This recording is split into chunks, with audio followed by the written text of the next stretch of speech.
പ്രിയപ്പെട്ട എൻ ഹരിയെ ഏറെ ഹൃദയപൂർവ്വം സ്വാഗതം ചെയ്യുന്നു. നമ്മളുടെ വിഷയം യന്ത്രഭാവനയും മനുഷ്യഭാവനയും എന്നുള്ളതാണ്.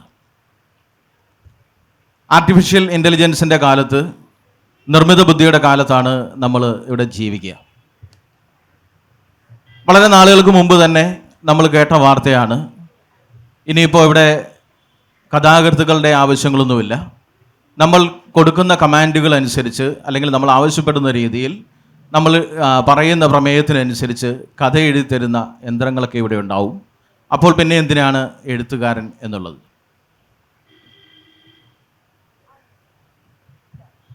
അങ്ങനെ ഒരു യന്ത്രത്തിൻ്റെ വരവിലേക്കൊക്കെ കാര്യങ്ങൾ എത്തി നിൽക്കുമ്പോൾ, ഇന്നത്തെ സാഹചര്യത്തിൽ ഈ എഴുത്തുകാർ എങ്ങനെയാണ് നിർമ്മിത ബുദ്ധിയെ ഉപയോഗിച്ചിട്ടുള്ളത് എന്നുള്ളതാണ് ആദ്യത്തെ ചോദ്യം. മനുഷ്യഭാവനയ്ക്ക്, ഇവരുടെ ഭാവനയ്ക്ക് ഉതകുന്ന തരത്തിൽ നിർമ്മിത ബുദ്ധിയെ ഇവരെപ്പോഴെങ്കിലുമൊക്കെ ഉപയോഗിച്ചിട്ടുണ്ടോ കഥയിൽ? ChatGPTയും മെറ്റയുമൊക്കെ അതിൻ്റെ ഭാഗമാണ്. അങ്ങനെ ഉപയോഗിച്ച കഥകൾ ഏതെങ്കിലും ഉണ്ടോ എന്നുള്ള ഒരു ചോദ്യത്തിൽ കൂടി നമുക്ക് ഈ ചർച്ച ആരംഭിക്കാം. ആദ്യമായിട്ട് ഈ ചർച്ചയിൽ ഈ ചോദ്യത്തിനുള്ള ഉത്തരവും അദ്ദേഹത്തിൻ്റെ കഥകളിൽ കൂടിയുള്ള അതിന് മറുപടിയാണ് നൽകുന്നത് പ്രിയപ്പെട്ട മനോജ് വെള്ളനാടിനെ ഏറെ സ്നേഹത്തോടു കൂടി ക്ഷണിക്കുന്നു.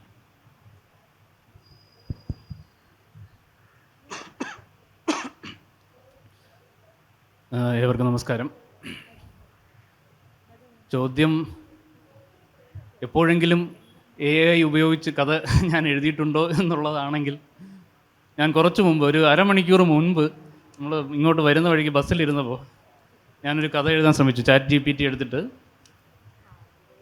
ഒരു മലയാളി പോലീസുകാരൻ്റെ ഒരു കഥ എഴുതി തരുമോ എന്ന് ചോദിച്ചു.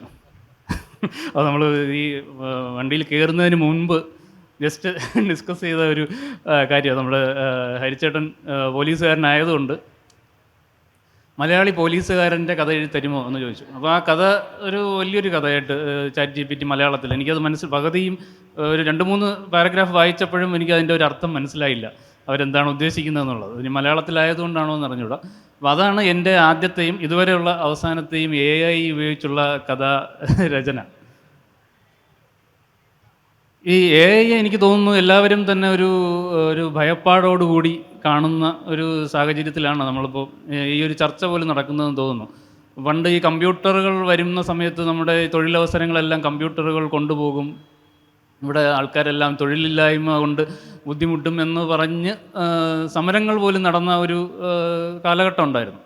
അപ്പോൾ അതിൻ്റെ മറ്റൊരു വെർഷനാണ് എനിക്ക് തോന്നുന്നു AI-യെ നമ്മളിപ്പോൾ ഭയപ്പാടോട് കാണുന്നത്. അത് എഴുത്തുകാർ കാണുന്നുണ്ട്, എല്ലാ മേഖലയിലുള്ള ആൾക്കാരും, ഡോക്ടർമാർ കാണുന്നുണ്ട്, സകല മേഖലയിലും. കാരണം AI-ക്ക് ഇൻവോൾവ് ചെയ്യാൻ പറ്റാത്ത മേഖലകളൊന്നും തന്നെ നമ്മുടെ ജീവിതത്തിൽ ഇല്ല എന്നുള്ളതാണ് സത്യം. ഇപ്പോൾ നമുക്ക് തന്നെ അറിയാം, ഇപ്പോൾ ലാസ്റ്റ് ഇറങ്ങിയ രേഖാചിത്രം എന്ന് പറയുന്ന സിനിമയിൽ മമ്മൂട്ടിയെ, 80കളിലെ മമ്മൂട്ടിയെ നമ്മൾ റീക്രിയേറ്റ് ചെയ്തു. അതുപോലെ തന്നെ ഇരിക്കുന്നുണ്ട്. അത് AI ഡെവലപ്പ് ചെയ്യുന്നതനുസരിച്ച് ആരെ വേണമെങ്കിലും നമുക്ക് റീക്രിയേറ്റ് ചെയ്യാം. കഴിഞ്ഞ ശങ്കറിൻ്റെ സിനിമയിൽ നെടുമുടി വേണുവിനെയും വിവേകിനെയൊക്കെ റീക്രിയേറ്റ് ചെയ്തു. ഹോളിവുഡിൽ ഇതിനെതിരെ സമരം പോലും നടന്നു. ഒരു വർഷത്തോളം നീണ്ടു നിന്ന സമരം നടന്നു. ആദ്യം എഴുത്തുകാർ സമരം ചെയ്തു. ഹോളിവുഡിലെ എഴുത്തുകാർ AI ഉപയോഗിച്ച് സ്ക്രിപ്റ്റ് എഴുതുന്നു എന്ന് പറഞ്ഞിട്ട് അവർ സമരം ചെയ്തു. ആ സമരത്തിന് പിന്നീട് പിന്തുണയുമായിട്ട് അവിടുത്തെ ആക്ടേഴ്സ് അതിൽ ഇൻവോൾവ് ചെയ്യുകയും ചെയ്തു.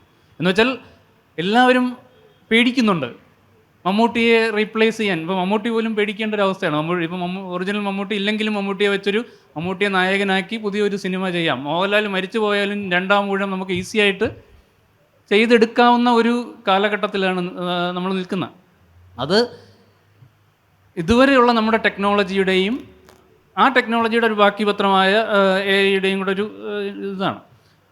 നമ്മുടെ നിത്യജീവിതത്തിലാണെങ്കിൽ പോലും ഇപ്പോൾ ഈ AI കൊണ്ട് പ്രവർത്തിക്കുന്ന ഫ്രിഡ്ജൊക്കെ നിലവിൽ അവൈലബിളാണ്. ഇപ്പോൾ കുറച്ച് നാൾ കഴിഞ്ഞ് കഴിഞ്ഞാൽ പാല് തിളയ്ക്കുന്നതിന് മുമ്പേ താനെ ഓഫാവുന്ന, AI വെച്ച് താനെ ഓഫാവുന്ന സ്റ്റൗ, പാല് തിളച്ച് തൂകത്തില്ല, ആ രീതിയിൽ എനിക്ക് കാര്യങ്ങൾ വരും. അതൊക്കെ അപ്പോൾ ഇതൊന്നും നമുക്ക് നമ്മൾ മനഃപൂർവ്വം വേണ്ടാന്ന് വെച്ചാൽ പോലും ഇതൊക്കെ നമ്മുടെ നിത്യജീവിതത്തിൽ സംഭവിക്കാൻ സാധ്യതയുള്ള കാര്യങ്ങളാണ്. അതും നിയർ ഫ്യൂച്ചറിൽ സംഭവിക്കാൻ സാധ്യതയുള്ള കാര്യങ്ങളാണ്. പക്ഷെ കഥയിലേക്ക്, നമ്മുടെ ക്രിയേറ്റീവ് റൈറ്റിങ്ങിലേക്ക് വരുമ്പോൾ എനിക്ക് അത്രയും ഞാൻ അതിനെ പേടിക്കുന്ന ഒരാളല്ല എന്നുള്ളതാണ് സത്യം. കാരണം അങ്ങനെ ക്രിയേറ്റീവ് റൈറ്റിങ്ങിനെ എന്ന് വെച്ചാൽ ഈ ഈ നമുക്ക് സ്ക്രിപ്റ്റ് എഴുതാം, ഈ നമുക്കുള്ള ഒരു മോഡലിനെ അതുപോലെ റീക്രിയേറ്റ് ചെയ്യാം. പക്ഷെ മനുഷ്യൻ്റെ വൈകാരികതയെ നമുക്ക് ഒരു യന്ത്രം വെച്ചിട്ട് റീക്രിയേറ്റ് ചെയ്യാൻ പറ്റും എന്നെനിക്ക് തോന്നുന്നില്ല.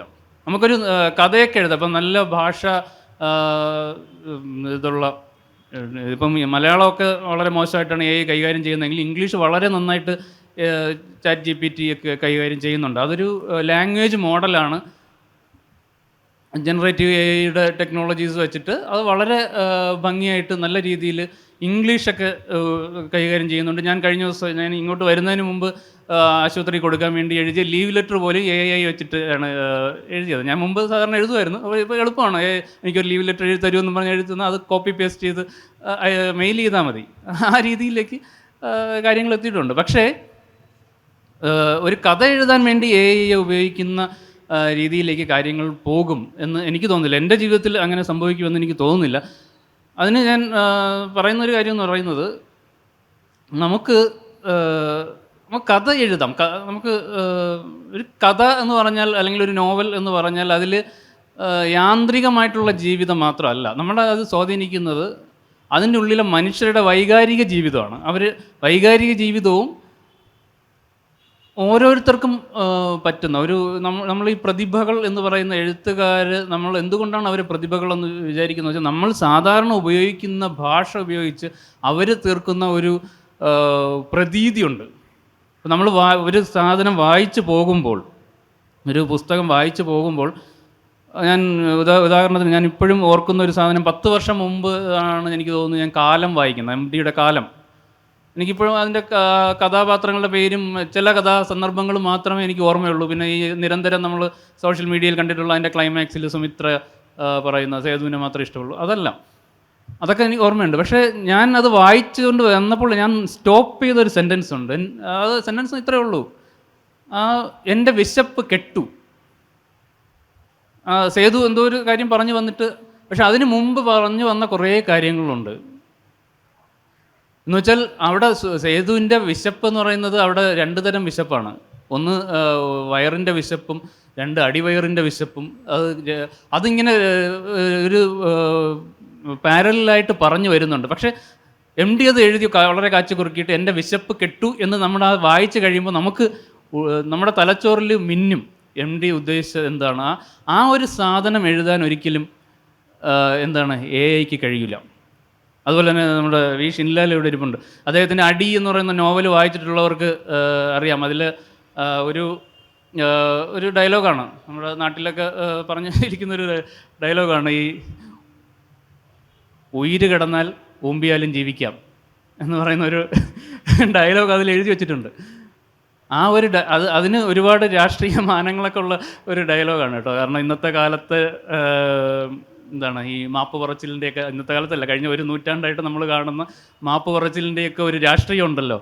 അത് തന്നെയാണ് ഒറ്റ വാക്കിൽ. കാരണം ഉയരുണ്ടെങ്കിൽ നമുക്ക് എങ്ങനെ വേണമെങ്കിലും ജീവിക്കാം എന്ന് പറയുന്ന ആ ഒരു സെൻറ്റൻസ്, അത് ഒരിക്കലും ഒരു AI കൊണ്ട് എഴുതാൻ പറ്റില്ല. അതുപോലെ നമ്മൾ ഒരുപാട് കാര്യങ്ങൾ ഇങ്ങനെ ഈ സാഹിത്യത്തിൽ നമ്മൾ വായിച്ചു വരുമ്പോൾ നമ്മൾ സ്റ്റോപ്പ് ചെയ്യുന്ന ഒരു ഇതുണ്ടാവും. നമ്മുടെ ചിന്തകളെ സ്വാധീനിക്കുന്ന വാചകങ്ങൾ, വാക്കുകൾ, ഇതൊക്കെ അതൊന്നും ആ വാക്കിൻ്റെ മാത്രം പ്രത്യേകത ആയിരിക്കില്ല. പക്ഷേ ആ എഴുതി വന്ന ഫ്ലോയിൽ ആ വാക്ക് പ്രതിഷ്ഠിക്കുമ്പോൾ ഉണ്ടാക്കുന്ന ഒരു വികാരമുണ്ട്. ആ വികാരങ്ങളെ ഒന്നും ഒരിക്കലും AI പോലുള്ള സാങ്കേതിക വിദ്യ ഉപയോഗിച്ച് റീക്രിയേറ്റ് ചെയ്യാൻ പറ്റുമെന്ന് എനിക്ക് തോന്നുന്നില്ല. അതുകൊണ്ട് തന്നെ എനിക്ക് തോന്നുന്നത്, കഴിഞ്ഞ ദിവസം സുഭാഷ് ചന്ദ്രൻ ഏതൊരു ചർച്ചയിൽ പറഞ്ഞതുപോലെ, പുതിയ കാലത്ത് യഥാർത്ഥ പ്രതിഭയുള്ള എഴുത്തുകാരനെ നമുക്ക് ചൂണ്ടിക്കാണിക്കാൻ പറ്റും. AI വെച്ച് എഴുതുന്ന എഴുത്തുകാരനെയും പ്രതിഭ വെച്ചെഴുതുന്ന എഴുത്തുകാരനെയും നമുക്ക് വായനയിലൂടെ കൃത്യമായിട്ട് വേർതിരിച്ചറിയാനുള്ള ഒരു സാഹചര്യം കൂടി വരും. ഞാൻ ഒരുപാട് സമയം എടുക്കുമെന്ന് തോന്നുന്നു, അല്ലെങ്കിൽ അടുത്ത ചോദ്യം കൂടുതൽ എന്തെങ്കിലും പറയാനുണ്ടെങ്കിൽ അടുത്തതിൽ പറയാമെന്ന് എനിക്ക് തോന്നുന്നു. അപ്പോൾ അതാണ് എനിക്ക് ഈ ഒരു ഇതിൽ ആമുഖമായിട്ട് പറയാനുള്ളൊരു കാര്യം. മനോജ് പറഞ്ഞത് AI ഒന്നും എനിക്ക് ഭയമൊന്നുമില്ല. ആർട്ടിഫിഷ്യൽ ഇൻ്റലിജൻസും ഒക്കെ വന്നുകൊള്ളട്ടെ. പക്ഷേ ഞാൻ കൃത്യമായ രീതിയിൽ അതിൻ്റെ വൈകാരികത ഉൾക്കൊണ്ടുകൊണ്ട് തന്നെ കഥ എഴുതും. ഭാഷ എഴുത്തുകാരൻ ഉപയോഗിക്കുന്നത് പോലെ യന്ത്രത്തിന് ഉപയോഗിക്കാൻ കഴിയില്ല എന്നാണ് മനോജിൻ്റെ പക്ഷം. ഏതായാലും നമുക്ക് അഖിലയിലേക്ക് പോകാം. അഖില പുതിയ കാലത്തിൻ്റെ എഴുത്തുകാരിയാണ്. അഖിലയ്ക്ക് ഈ വിഷയത്തെക്കുറിച്ച് എന്താണ് പറയാനുള്ളതെന്നുള്ളത് കേൾക്കാം. എല്ലാവർക്കും നമസ്കാരം. കൂടെ ഇരിക്കുന്ന എല്ലാം പ്രിയപ്പെട്ട എഴുത്തുകാരാണ്. അതിൻ്റെ ഒരു സന്തോഷമുണ്ട്. അത് റിലാക്സ്ഡ് ആക്കിയൊന്ന്. ഇപ്പോൾ യന്ത്രഭാവന എന്ന് പറയുന്ന വിഷയം കേട്ടപ്പോൾ തന്നെ എനിക്ക് പണ്ട് വായിച്ച ഒരു ചില വരികൾ ഓർമ്മ വന്നു. MDയുടെ ഒരു ലേഖനത്തിലാണ് നമ്മൾ വായിച്ചത്. മനസ്സിലൊരു വേട്ടാളൻ കൂട് കൂട്ടുന്നത് പോലെയാണ് കഥകൾ ഉണ്ടാവുന്നതെന്ന്. അതായത് പലയിടത്തു നിന്നും പലതും കൊണ്ടുവരും, അതിനെ പശ ചേർത്ത് ഒട്ടിച്ചു വയ്ക്കും. ഇടയ്ക്ക് ചിലതൊക്കെ അടർന്നു വീണു പോവും, പക്ഷേ നമ്മളത് വീണ്ടും അടുക്കി വയ്ക്കും. ഇതുപോലെയാണോ ഒരു കഥ ഉണ്ടാകുന്നതെന്ന്, ഇത് ഇങ്ങനെ തന്നെയാണോ സെൻറ്റൻസ് എന്ന് എനിക്ക് ഓർമ്മയില്ല, ഏകദേശം ഇതുപോലെയാണ്. അങ്ങനെയാണ് കഥയുണ്ടാവുന്നതെന്ന് MD പറഞ്ഞതായിട്ട് ഞാൻ വായിച്ചിട്ടുണ്ട്. നമ്മളെ യന്ത്രഭാവനയെക്കുറിച്ച്, ഈ ChatGPT ഉൾപ്പെടെയുള്ള ചാറ്റ് ബോട്ടുകളെക്കുറിച്ച് ആലോചിക്കുമ്പോൾ എനിക്കും തോന്നും, ഇപ്പം നമ്മളൊരു വിഷയം കൊടുത്തു കഴിഞ്ഞാൽ അതിന് അവൈലബിൾ ആയിട്ടുള്ള അനേകായിരം ഡേറ്റാസിൽ നിന്ന് ചിക്കിച്ചകഞ്ഞെടുത്ത് ഒന്ന് അടുക്കി പെറുക്കി നമ്മൾക്കത് തരും. പക്ഷേ ഇതൊക്കെ നമ്മളൊരു ഗവേഷണ സാധ്യതയ്ക്കായിട്ടാണ് ഉപയോഗിക്കുന്നതെങ്കിൽ അത് ഓക്കെയാണ്. പക്ഷെ നമ്മൾ ഒരു ലിറ്ററേച്ചർ, സാഹിത്യ സൃഷ്ടി ഉണ്ടാക്കാനാണ് ഉപയോഗിക്കുന്നതെങ്കിൽ എനിക്ക് തോന്നുന്നത് അത് മനുഷ്യനുമായിട്ട് ഒരിക്കലും സംവദിക്കില്ല. കാരണം ഈ പറയുന്ന യന്ത്രങ്ങൾക്ക് അനുഭവങ്ങളില്ല, അതിനൊരു സ്വാംശീകരണമില്ല, വൈകാരികതയില്ല, അതിന് എമ്പതിയില്ല, തന്മയീഭാവമില്ല. ഇതൊന്നും ഇല്ലാതെ ഒരു മനുഷ്യ മനസ്സിനോട് അതിന് സംവദിക്കാൻ പറ്റുമെന്ന് ഞാൻ വിചാരിക്കുന്നില്ല. ഒരു ഉദാഹരണം പറഞ്ഞാൽ, ഇപ്പോൾ ഒരു തടാകത്തിൽ നമ്മളൊരു കല്ലെടുത്തെറിയുകയാണെങ്കിൽ അതൊരു അലയുണ്ടാക്കും. പിന്നീട് അതിനോട് ചേർന്ന് വേറൊരു അലയുണ്ടാകും. അങ്ങനെ അങ്ങനെ അലകളുണ്ടായി പോവും. ഇപ്പോൾ നമ്മളൊരു വായനക്കാരനൊരു കൃതി വായിക്കുമ്പോൾ ആ കൃതിയിലുള്ള ഒരു പ്രയോഗം അല്ലെങ്കിൽ ഒരു സന്ദർഭം, അതിൻ്റെ ഒരു സാഹചര്യം ഒരു കല്ലായിട്ട് അയാളുടെ മനസ്സാകുന്ന ഒരു തടാകത്തിൽ വന്ന് പതിക്കുകയാണെങ്കിൽ ആദ്യം ഒരു അലയുണ്ടാകും, അതിനോട് ചേർന്ന് ഒരു അലയുണ്ടാകും, പിന്നീട് ഇങ്ങനെ അലകളിങ്ങനെ തുടർന്ന് പോകും. അപ്പോൾ വായിക്കുന്ന ആളിൻ്റെ അനുഭവങ്ങളും അറിവും അനുസരിച്ച് ആ അലകളുടെ വ്യാപ്തി കൂടിക്കൊണ്ടേയിരിക്കും. ഇതിൽ ഒരു പ്രധാനപ്പെട്ട കാര്യം എന്താണെന്ന് വെച്ചാൽ, ഈ എഴുത്തുകാരൻ ഉദ്ദേശിച്ച തരംഗങ്ങളാവണം എന്നില്ല ഈ വായനക്കാരന് ഉണ്ടായേക്കുന്നത്. രണ്ടും വേറെ വ്യത്യസ്തമായിരിക്കും. പക്ഷേ എങ്കിലും ഈ എഴുത്തുകാരൻ്റെയും വായനക്കാരൻ്റെയും മനസ്സുകൾ തമ്മിലൊരു സംവദിക്കുന്നുണ്ട് അവർ. കാരണം എന്താ വെച്ചാൽ, അവർക്ക് രണ്ടുപേർക്കും അറിയാം എങ്ങനെയാണ് ഒരു സാഹചര്യത്തിൽ മനുഷ്യൻ ചിന്തിക്കുന്നത്, ഓപ്പോസിറ്റ് നിൽക്കുന്ന ആൾ അതിനെ എങ്ങനെയാണ് പ്രതികരിക്കാൻ പോകുന്നത്. മനസ്സ് സങ്കീർണമാണെങ്കിൽ കുറച്ചൊക്കെ പ്രഡിക്റ്റബിളാണ്, മനുഷ്യനത് പറ്റും. ഈ മനസ്സിൻ്റെ എന്നാലും ചിലപ്പോൾ അൺപ്രഡിക്റ്റബിളായി പോവുകയും ചെയ്യും. ഈ മനസ്സിൻ്റെ സങ്കീർണത കൊണ്ടാണ് നമ്മളുടെ ഓരോ കലാസൃഷ്ടിയും, സാഹിത്യ സൃഷ്ടി മാത്രമല്ല ഓരോ കലാസൃഷ്ടിയും പുതുമ തോന്നുന്നത്. പുതുമ ഉണ്ടാകണമെങ്കിൽ ഈ ഒരു മനസ്സിൻ്റെ സങ്കീർണത നമുക്ക് ഉപയോഗപ്പെടുത്തേണ്ടി വരും. ഈ ഒരു ആഴം, ഈ ഒരു സങ്കീർണത, ഇതൊക്കെ ഒരു യന്ത്രത്തിനെ പഠിപ്പിച്ചെടുക്കുക ഞാൻ വിചാരിക്കുന്നില്ല. ഞാൻ ഇപ്പോൾ ഞാനത് ഉപയോഗിച്ചിട്ടുണ്ടോ എന്നാണ്. ഞാൻ ഉപയോഗിച്ചിട്ടില്ല. കാരണം ഞാൻ എഴുത്തിൻ്റെ കാര്യത്തിൽ ഒരു സ്വകാര്യമായ ഈഗോ കൊണ്ട് നടക്കുന്ന ആളാണ്. ഞാൻ പബ്ലിഷ് ചെയ്യുന്നത് വരെ വേറെ ആരെയും വായിക്കാൻ കൊടുക്കാറില്ല. ഒരു അഭിപ്രായമോ ഇതോ വന്നു കഴിഞ്ഞാൽ തിരുത്താൻ എനിക്ക് താല്പര്യമില്ല.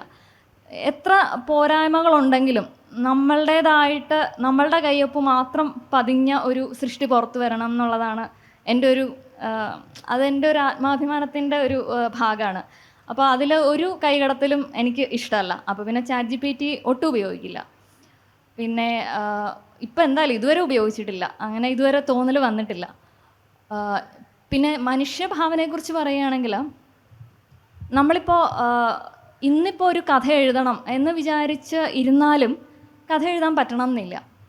കഥ എഴുതണമെങ്കിൽ നമുക്ക് ഒരു കഥാബീജം വേണം. അതൊരു ഓർമ്മയാവാം, അല്ലെങ്കിൽ ഒരു അനുഭവം, നമ്മൾ കേട്ട് മറന്ന ഒരു പാട്ടോ, അല്ലെങ്കിൽ ഇഷ്ടപ്പെട്ട ഒരു ചിത്രം, അല്ലെങ്കിൽ നമ്മുടെ ജീവിതത്തെ തൊട്ടുപോയ ഒരു വ്യക്തി, നമ്മൾ അവഗണിച്ച കുറേ പേരുണ്ടാവും. ഇങ്ങനെ എന്തെങ്കിലും ഒരു കഥാബീജം ഉണ്ടാവും നമുക്കൊരു കഥ എഴുതി തുടങ്ങണമെങ്കിൽ.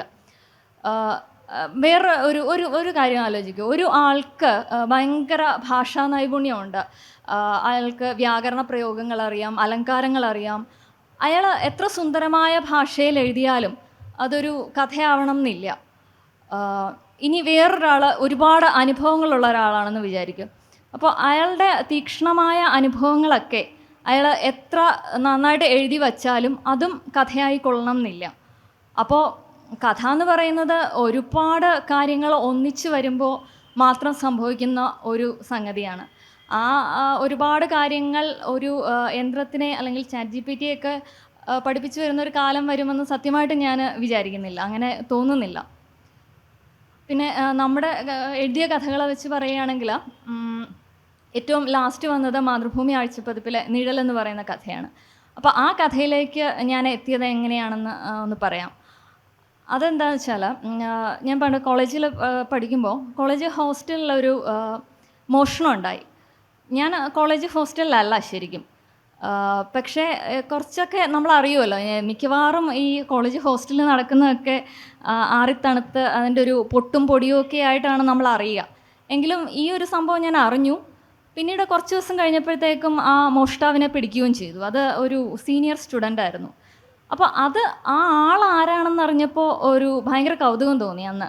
കാരണം അയാളൊരു നമ്മൾ ഈ സാത്വിക മുഖഭാവം എന്നൊക്കെ പറയില്ലേ, അതുപോലൊരു നല്ല ഒരു ശാന്തമായ മുഖപ്രകൃതിയുള്ള ഒരു മനുഷ്യനായിരുന്നു. അപ്പോൾ അത് നമ്മൾ അപ്പോഴത്തെ പല അനുഭവങ്ങളെയും പോലെ അത് നമ്മൾ കേട്ടു, അത് മറന്നു. ഇത്രയും വർഷമായി. പെട്ടെന്ന് ഇന്ന് കുറച്ച് കാലം ഈ കഥ എഴുതുന്നതിന് മുൻപായിട്ട് ഒരു സ്വപ്നം കണ്ടു. അതായത് ഞാൻ കോളേജ് ഹോസ്റ്റലിലാണ് താമസിക്കുന്നത്. അപ്പോൾ പരീക്ഷയുടെ തലേന്ന് എൻ്റെ നോട്ട്ബുക്കുകളൊക്കെ കളഞ്ഞുപോയി എന്ന് പറഞ്ഞൊരു, കളഞ്ഞുപോയതല്ല, ആരോ മോഷ്ടിച്ചു എന്ന് പറഞ്ഞൊരു സ്വപ്നം കണ്ടു. അപ്പോൾ ഈ കോളേജൊക്കെ കഴിഞ്ഞിട്ട് ഇത്രയും കാലമായെങ്കിലും ഞാനിപ്പോഴും ഇങ്ങനെ പരീക്ഷയുടെ വിഷയം മാറി പഠിച്ചു പോവുക, അതുപോലെ എഴുതാൻ തുടങ്ങുമ്പോൾ പേന കാണാതിരിക്കുക, ഇങ്ങനെ ഉള്ള സ്വപ്നങ്ങളൊക്കെ കണ്ട് ഞെട്ടി ഉണർന്ന് പേടിക്കുന്ന ഒരു കുട്ടിയെ പോലെയാണ്. അപ്പോൾ ഇതുപോലത്തെ സ്വപ്നങ്ങൾ നിരന്തരം കാണും. അപ്പോൾ ഇങ്ങനെ കണ്ടപ്പോഴത്തേക്കും പെട്ടെന്ന് ആ മോഷണം ഓർമ്മ വന്നു. ആ മോഷണം ഓർമ്മ വന്ന ഒരു 2-3 ദിവസങ്ങൾക്കകം നിഴൽ എന്ന് പറയുന്ന കഥ ഉണ്ടായി. അത് എഡിറ്റിങ്ങിനാണ് പിന്നെയും സമയം വേണ്ടി വന്നത്. അപ്പോൾ ഞാൻ പറഞ്ഞു വന്നത് എന്താ വെച്ചാൽ, ഈ നിഴൽ എന്ന് പറയുന്ന കഥ, അതുപോലെ എല്ലാ കഥകളും നമ്മൾ മുൻകൂട്ടി നിശ്ചയിച്ചുറപ്പിക്കുന്നതോ ഒരു വിഷയത്തെ നമ്മളങ്ങിട്ട് ചെയ്യിപ്പിക്കുന്നതോ അല്ല. ഇത് ആകസ്മികമായിട്ട് വരുന്നതാണ് മനസ്സിലേക്ക്.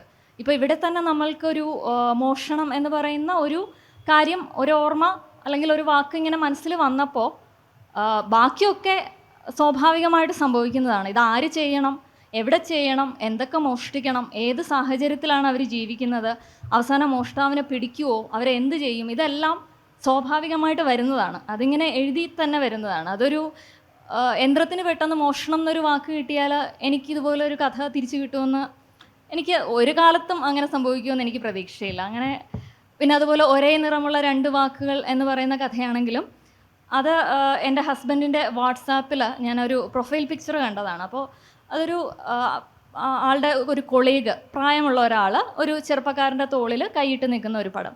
അപ്പോൾ ഞാനത് അച്ഛനും മകനുമാണെന്നാണ് വിചാരിച്ചത്. അപ്പോൾ ഹസ്ബൻഡിനോട് ചോദിച്ചപ്പോൾ പറഞ്ഞു അത് ആളുടെ ലൈഫ് പാർട്ട്ണറാണെന്ന് പറഞ്ഞു. അപ്പോൾ ആ ഒരു പറച്ചിൽ, ആ ഒരു ഫോട്ടോ കണ്ടതിൻ്റെ ഇതിലാണ് ഒരേ നിറമുള്ള 2 വാക്കുകൾ എന്ന് പറയുന്ന കഥ ഉണ്ടായത്. അത് നെതർലാൻഡ്സിൽ നടക്കണമെന്നും അതെങ്ങനെയാവണമെന്നും ആരൊക്കെ ആവണമെന്നും ഒക്കെ ഉള്ളത് പിന്നീട് സ്വാഭാവികമായിട്ട് വന്നതാണ്. അപ്പോൾ ഇങ്ങനെയാണ് കഥകളുടെ പ്രോസസ്സ് നടക്കുന്നത് എൻ്റെ മനസ്സിൽ. അപ്പോൾ ChatGPT ഉപയോഗിക്കേണ്ട ഒരു സാധ്യത എനിക്ക് തോന്നുന്നില്ല. എനിക്കത് ഉൾക്കൊള്ളാനും പറ്റുന്നില്ല. അങ്ങനെ ഒരു കഥ വന്നാൽ അത് നന്നാവുമോ എന്നുള്ള കാര്യത്തിൽ സംശയവുമുണ്ട്. അഖിലയും പറയുന്നത് യന്ത്രഭാവനയെ ഞങ്ങൾ അടുക്കലേക്ക് കൊണ്ടുവരില്ല, മനുഷ്യഭാവന മാത്രമാണ് ഉപയോഗിക്കാൻ കഴിയുക എന്നാണ് അഖിലയും പറഞ്ഞു വയ്ക്കുന്നത്. യന്ത്രഭാവന ഒരു റിസോഴ്സ് എന്ന നിലയിൽ എഴുത്തുകാർക്ക് ഉപയോഗിക്കാൻ പറ്റുന്ന സാധനമാണ്. പക്ഷേ മലയാളത്തിലെ ഇന്ന് വളരെയധികം ശ്രദ്ധേയമായ പുതിയൊരു നോവൽ, വളരെ ശ്രദ്ധേയനായ മലയാളത്തിലെ ഏറ്റവും മുതിർന്ന എഴുത്തുകാരിൽ ഒരാൾ ആ നോവൽ എഴുതുമ്പോൾ അതിനകത്തുള്ള ഒരു ഗന്ധത്തിൻ്റെ പേര് എന്താണ് എന്നുള്ളത് അന്വേഷിച്ചിട്ട് അദ്ദേഹത്തിന് കിട്ടിയില്ല. ഒടുവിൽ അദ്ദേഹം ചെയ്തത് ChatGPTയോട് തന്നെ ചോദിച്ചു. ചോദിച്ചപ്പോൾ വളരെ കൃത്യമായിട്ട് അതിൻ്റെ മറുപടി കിട്ടി. അത് ആ നോവലിൽ എഴുതിയിട്ടുണ്ട്. മലയാളത്തിലെ ഏറ്റവും മുതിർന്ന എഴുത്തുകാരൻ എഴുതിയ ഈ അടുത്ത സമയത്ത് വന്ന നോവലിൽ അത് ഉപയോഗിച്ചിട്ടുമുണ്ട്. എൻ്റെ ചോദ്യം എൻ ഹരിയിലേക്കാണ്. ഹരി ഒരു കുറ്റാന്വേഷകൻ കൂടി ആയതുകൊണ്ട് കഥയിൽ എപ്പോഴും ഒരു മൂന്നാം കണ്ണിങ്ങനെ ഒളിപ്പിച്ച് വളരെ സംശയത്തോടു കൂടി ഒളിപ്പിച്ചു വയ്ക്കുന്ന ആളാണ്. അങ്ങനെയുള്ള ഒരാളിന് ഭാവിയിൽ ചിലപ്പോൾ ഈ യന്ത്രഭാവനയെ ചിലപ്പോൾ ഉപയോഗിക്കാൻ കഴിഞ്ഞേക്കാം. എന്താണ് അങ്ങയുടെ അതിനുള്ള ഒരു മറുപടി? അങ്ങനെ ഉപയോഗിച്ചിട്ടുണ്ടോ, അല്ലെങ്കിൽ ഉപയോഗിക്കാൻ സാധ്യതയുണ്ടോ? താങ്കൾ വ്യാപരിക്കുന്ന ഒരു മേഖലയിൽ നിന്നുകൊണ്ട്.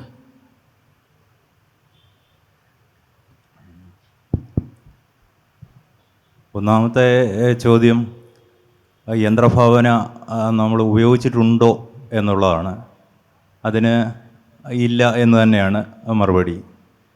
രണ്ടാമത് ഇനി അത് ഉപയോഗിക്കാൻ സാധ്യതയുണ്ടോ എന്നുള്ളതാണ്. അതിനെക്കുറിച്ച് ഇപ്പോൾ പറയാൻ കഴിയുമെന്ന് തോന്നുന്നതുമില്ല. പിന്നെ ഈ യന്ത്രഭാവന അല്ലെങ്കിൽ ഈ കഥ എഴുതുന്നത് അല്ലെങ്കിൽ നോവൽ എഴുതുന്നത് എന്നൊക്കെ പറയുന്നത് ഇപ്പോൾ ഈ അടുത്ത കാലത്താണ് നമ്മൾ അതിനെക്കുറിച്ച് കേട്ടു തുടങ്ങുന്നത്. അടുത്ത കാലത്താണ് ഈ യന്ത്രം നോവൽ എഴുതിയതിനെക്കുറിച്ചും കഥ എഴുതിയതിനെക്കുറിച്ചും കഥയുടെ പേരുമൊക്കെ കേൾക്കുന്നത്. എനിക്ക് തോന്നുന്നു 2022 മുതലാണെന്ന് തോന്നുന്നു. അപ്പം അതിനി ഒരു നീണ്ട കാലം ഉണ്ട്. അത് ഏത് രീതിയിൽ പരിണമിച്ചെത്തും, എന്തൊക്കെയാണ് ആ രംഗത്ത് സംഭവിക്കാൻ പോകുന്നതെന്ന് നമുക്ക് ഒരിക്കലും സങ്കല്പിക്കാൻ പറ്റാത്ത ഒരു കാര്യമാണ്. കാരണം ശാസ്ത്രത്തെക്കുറിച്ചുള്ള എല്ലാ കാര്യങ്ങളും നമുക്ക് അങ്ങനെയാണ്. നമ്മൾ സങ്കല്പിക്കുന്നതിനപ്പുറത്തേക്ക് അത് മാറിപ്പോയിട്ടുണ്ട്. അതൊരു സത്യമാണ്. പക്ഷേ നമ്മളുടെ ഭാവനയിൽ അല്ലെങ്കിൽ നമ്മുടെ എഴുത്തിൽ അത് ഉപയോഗിക്കാൻ കഴിയുമോ, ഉപയോഗിക്കുമോ എന്ന് ചോദിച്ചു കഴിഞ്ഞാൽ എന്നെ സംബന്ധിച്ചിടത്തോളം അത് ഉപയോഗിക്കില്ല എന്ന് തന്നെ ഉറപ്പിച്ച് പറയാനാണ് എനിക്കിഷ്ടം. അതിൻ്റെ ഒരു കാരണമെന്ന് പറഞ്ഞാൽ ഇപ്പം വളരെ പതുക്കെ ആമയിഴയുന്നതിനേക്കാൾ അതിൻ്റെ വേഗത്തേക്കാൾ വേഗത കുറച്ച് എഴുതുന്ന ഒരാളാണ് ഞാൻ. അപ്പം ഞാൻ കഥയും നോവലും ഒക്കെ ഒരുപാട് എഴുതണമെന്ന് ആഗ്രഹിച്ചിട്ട് 2015 മുതൽ അതികഠിനമായി അധ്വാനിച്ചിട്ട് എനിക്ക് ഈ 2025 എത്തുമ്പോൾ 10 വർഷം കൊണ്ട് 10 കഥ മാത്രമേ എഴുതാൻ കഴിഞ്ഞിട്ടുള്ളൂ. അപ്പോൾ ആ കഥ എഴുതാൻ എടുക്കുന്ന ഒരു സമയമുണ്ട്. ആ സമയത്ത് നമ്മുടെ ജോലികളെല്ലാം കഴിഞ്ഞ് വന്നിട്ട് അതിനായിട്ടൊരു സമയം കണ്ടെത്തിയിട്ട് നമ്മുടെ അതിൽ ആണ്ട് മുഴുകിയിരുന്ന് കുറേശ്ശെ എഴുതുക, വീണ്ടും അത് തന്നെ വായിച്ചു നോക്കുക, വീണ്ടും അതിൻ്റെ ബാക്കി ഒരു ഇച്ചിരി പറ്റിച്ച് വെക്കുക, വീണ്ടും അങ്ങനെ എഴുതുക. അതിൻ്റെ പൂർണ്ണതയിൽ നമ്മുടെ മനസ്സിലുണ്ടെങ്കിൽ പോലും നമ്മൾ ചെയ്തുകൊണ്ടിരിക്കുന്നത് അങ്ങനെയാണ്. എല്ലാവരും അങ്ങനെയാണോ എന്ന് എനിക്കറിയത്തില്ല. ചിലർ അങ്ങനെയാണെന്ന് ഞാൻ കേട്ടിട്ടുണ്ട്, കുറേ പതുക്കെ എഴുതുന്നതെന്ന്. പക്ഷേ അതിൻ്റെ ഒരു സുഖം അങ്ങേയറ്റം ആസ്വദിക്കുന്നുണ്ട്. പക്ഷേ ആ ഒരു സുഖം ആസ്വദിക്കുന്നതാവാം എൻ്റെ ജീവിതത്തിലെ ഏറ്റവും ധന്യമായ നിമിഷങ്ങളെന്ന് കണ്ടെത്തിയിട്ടുള്ള ഒരാളാണ് ഞാൻ. അതുകൊണ്ട് കുറേ ഔട്ട്പുട്ടുകൾ കൊടുത്തിട്ട് അതിൽ നിന്ന് വളരെ പെട്ടെന്ന് ഒരു കഥയുണ്ടാക്കി എടുത്തിട്ട് അതുകൊണ്ട് സന്തോഷിക്കാൻ കഴിയും എന്ന് എനിക്കൊരിക്കലും പറയാൻ കഴിയത്തില്ല.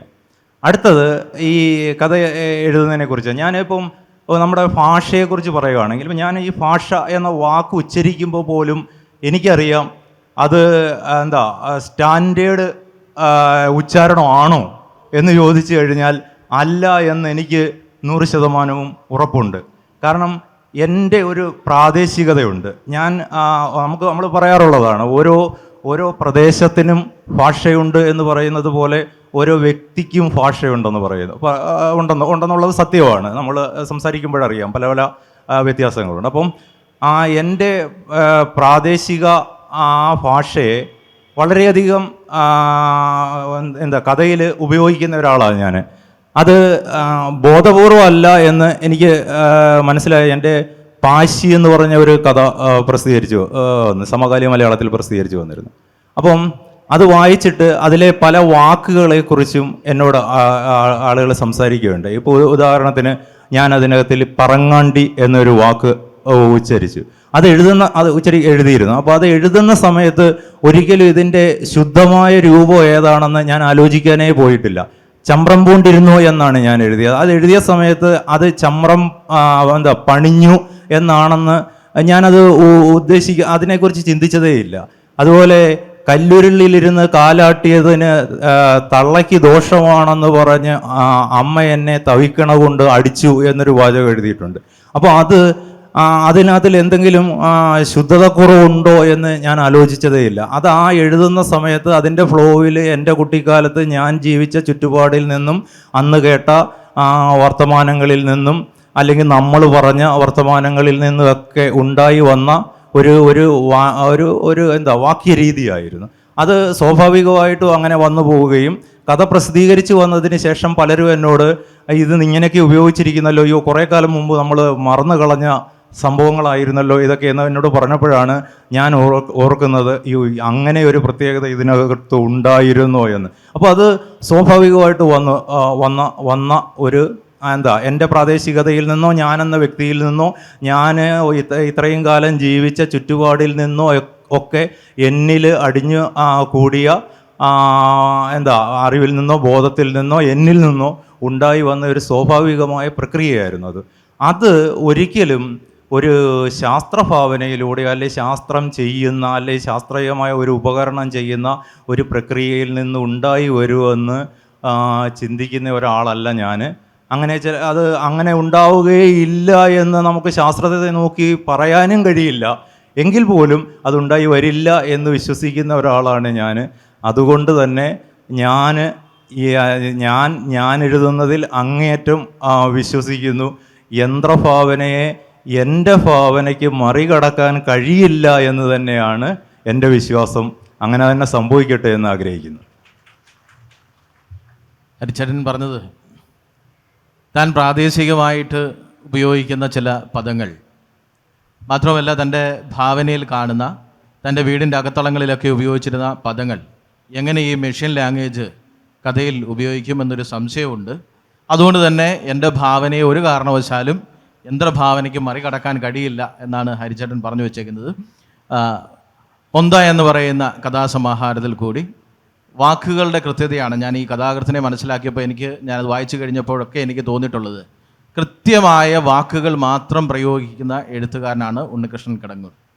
അദ്ദേഹത്തിൻ്റെ അഭിപ്രായത്തിലേക്ക് നമുക്ക് പോകാം. എങ്ങനെയാണ് ഈ യന്ത്രഭാവനയെ അങ്ങ് നോക്കിക്കാണുന്നത്? അങ്ങനെ എന്തെങ്കിലും ഒരു റിസോഴ്സ് അതിൽ നിന്ന് ഏതെങ്കിലും കഥയിലേക്ക് ഉപയോഗിക്കാൻ കഴിഞ്ഞിട്ടുണ്ടോ?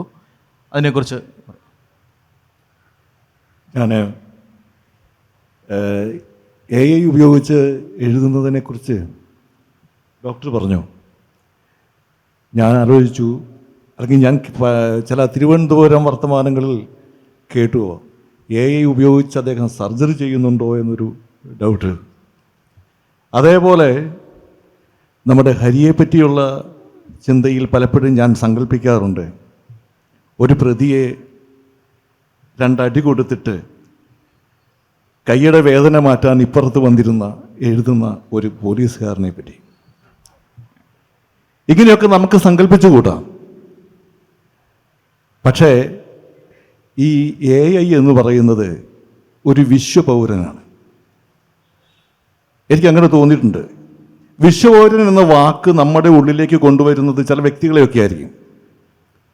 അത് ചില വാക്കുകൾ ഇങ്ങനെ നമ്മളെ ചില രൂപങ്ങളിലേക്ക് ധ്വനിപ്പിച്ചു കൊണ്ടുപോകും. കാരണഭൂതൻ എന്ന് പറയുമ്പോൾ നമ്മൾ ഒരാളെ ചിന്തിച്ചു പോകും.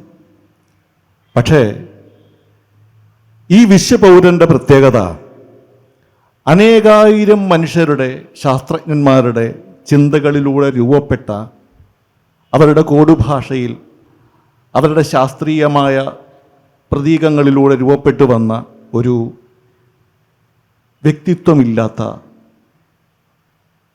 വ്യക്തി. ഏതെങ്കിലും ഒരു പ്രാദേശികതയുടെ സൗന്ദര്യമോ ഏതെങ്കിലും ഒരു വ്യക്തിയുടെ ഉള്ളിലേക്ക് ഇറങ്ങിച്ചെല്ലാനുള്ള ആഴമോ ദാർശനിക ചിന്തയോ ഒന്നും ഈ AI-യിലെ മനുഷ്യനുണ്ട് എന്ന് എനിക്ക് തോന്നുന്നില്ല. ലോകമാകെ പരന്നു കിടക്കുന്ന ഒരു പ്രത്യേക തരം നെറ്റ്വർക്ക്. നമ്മുടെ എൻ ഹരി പറഞ്ഞതുപോലെ വ്യക്തികളുടെ ഉള്ളിലേക്ക് ആഴ്ന്നിറങ്ങുന്ന അയാളുടെ സംസ്കാരത്തിൻ്റെ, അയാളുടെ അനുഭവങ്ങളുടെ, അയാളുടെ പ്രാദേശികതയുടെ ഒരു സൗന്ദര്യമുണ്ട്.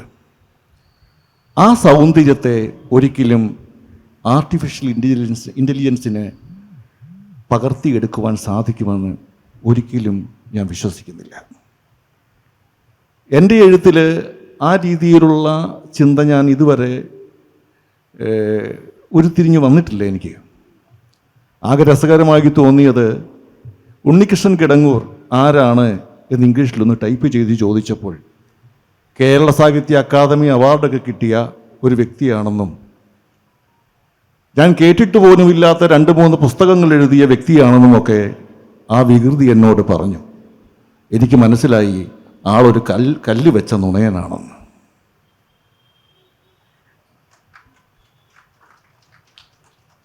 ഉണ്ണിച്ചേട്ടനും പറഞ്ഞു വയ്ക്കുന്നത് യന്ത്രത്തിന് ചില പരിമിതികളുണ്ട്. അത് മെഷീൻ ലാംഗ്വേജ് ആണ്. അത് എഴുത്തുകാരൻ എഴുതുന്ന അതേ ഭാഷയിൽ അതിന് എഴുതാൻ കഴിയില്ല. അതിന് കോമൺ ആയിട്ട് നമ്മൾ ഒരു പ്രോഗ്രാമിംഗ് ആയതുകൊണ്ട് തന്നെ അതിന് കോമൺ ആയിട്ട് കൊടുത്തിരിക്കുന്ന ചില ലാംഗ്വേജുകൾ അതിൻ്റെ സ്റ്റാൻഡേർഡ് രീതിയിൽ മാത്രമായിരിക്കും ഉപയോഗിക്കുക എന്നാണ് ഉണ്ണിച്ചേട്ടനും പറഞ്ഞു വച്ചിരിക്കുന്നത്. അപ്പോൾ അടുത്ത ചോദ്യത്തിലേക്ക് പോകുന്നു. 2050 ആകുമ്പോൾ ഒരുപക്ഷെ ഇവിടുത്തെ പുതിയ ജനറേഷന് ആവശ്യമുള്ളത് ഈ ചാറ്റ് ബോട്ടുകൾ നിർമ്മിക്കുന്ന, യന്ത്രഭാവന കൊണ്ട് നിർമ്മിക്കുന്ന കഥകളും നോവലുകളും ഒക്കെ ആണെങ്കിൽ ഇവിടുത്തെ സ്വാഭാവികമായ എഴുത്തുകാരുടെ ആവശ്യമില്ലാതെ വരും. അപ്പോൾ അങ്ങനെ ഒരു അവസ്ഥയെക്കുറിച്ച് ഈ എഴുത്തുകാരായ നിങ്ങൾ ചിന്തിച്ചിട്ടുണ്ടോ? അങ്ങനെ ഒരു വിഷയം തന്നു കഴിഞ്ഞാൽ നിങ്ങൾക്ക് കഥ എഴുതാൻ കഴിയുമോ? അതിന് ഇപ്പോൾ മറ്റൊരു ഉദാഹരണം കൂടി പറയാം. മലയാളം സർവകലാശാല ഈ യന്ത്രഭാവനയും മനുഷ്യഭാവനയും കൂട്ടിയിണക്കിക്കൊണ്ട് സാഹിത്യം നിർമ്മിക്കുന്ന ഒരു മെഷീൻ കണ്ടുപിടിച്ചിട്ടുണ്ട്. അതിലേക്ക് അതിൻ്റെ പ്രവർത്തനങ്ങൾ നടന്നുകൊണ്ടിരിക്കുന്നു. അപ്പോൾ അതൊരു വലിയൊരു സാധ്യത നമ്മുടെ മുമ്പിലാണ്. അപ്പോൾ അങ്ങനെയാണെങ്കിൽ നിങ്ങൾ എങ്ങനെയായിരിക്കും അതിനെ പ്രതികരിക്കുക? ആ രീതിയിൽ കഥ എഴുതാൻ ശ്രമിക്കുമോ? മനോജ് ഉത്തരം പറയുന്നത്.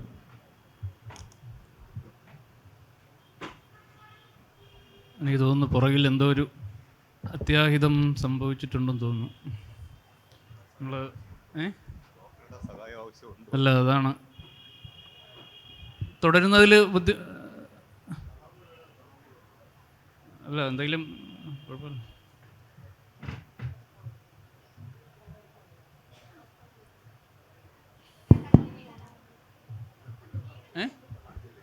കിട്ടി വേണം, തുടരാമല്ലോ.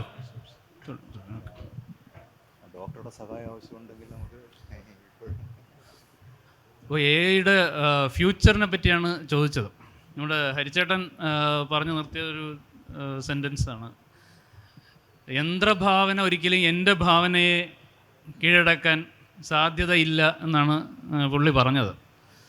ഹരിച്ചേട്ടൻ്റെ കഥകളുടെ ഒരു പൊതു സ്വഭാവം എന്ന് പറയുന്നത് ഏതാണ്ട് ഈ അപസർപ്പകൻ ടൈപ്പ് എന്ന് വെച്ചാൽ പുള്ളി ഒരു പോലീസുകാരനാണ്.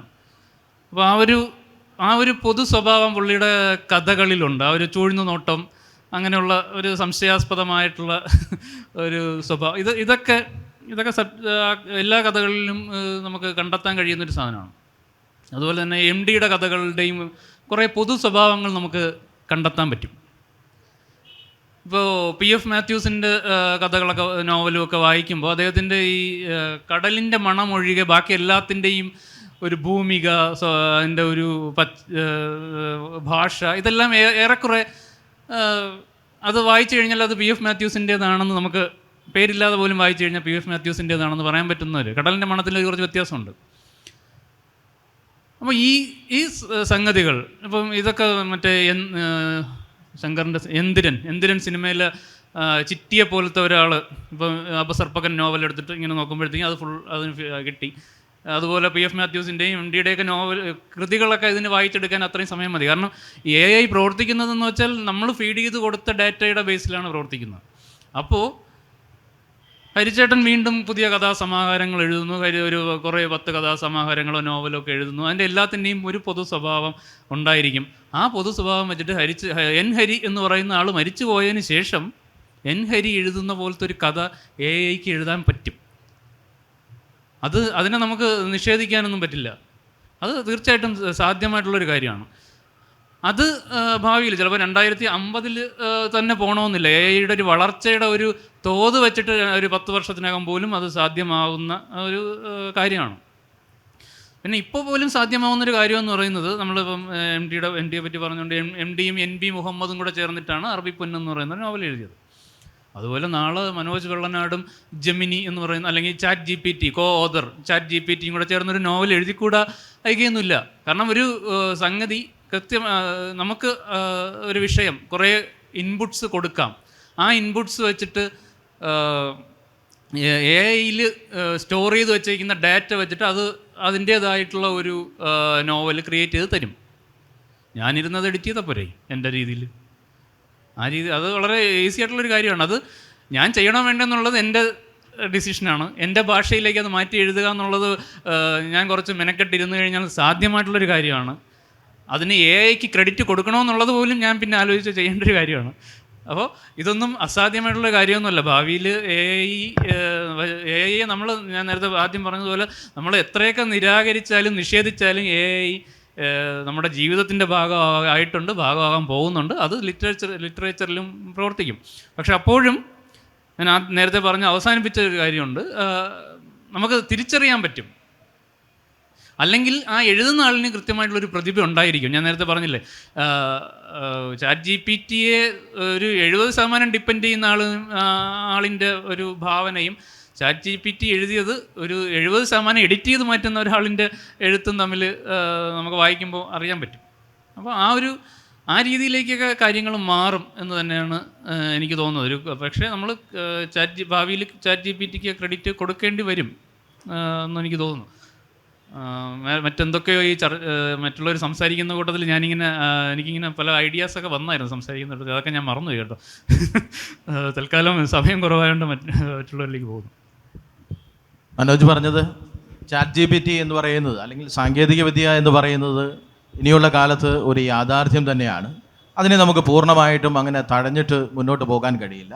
എന്തായാലും 2050 വരെയൊന്നും എത്തണ്ട. അതിനു മുമ്പായിട്ട് തന്നെ ഈ യന്ത്രഭാവനയും നമുക്ക് എഴുത്തുകാരൻ്റെ ഭാവനയുമായിട്ട് സമഞ്ജസിപ്പിച്ച് അതിനെ ഒരുമിച്ച് ചേർത്ത് ചിലപ്പോൾ കൃതികളൊക്കെ വരും.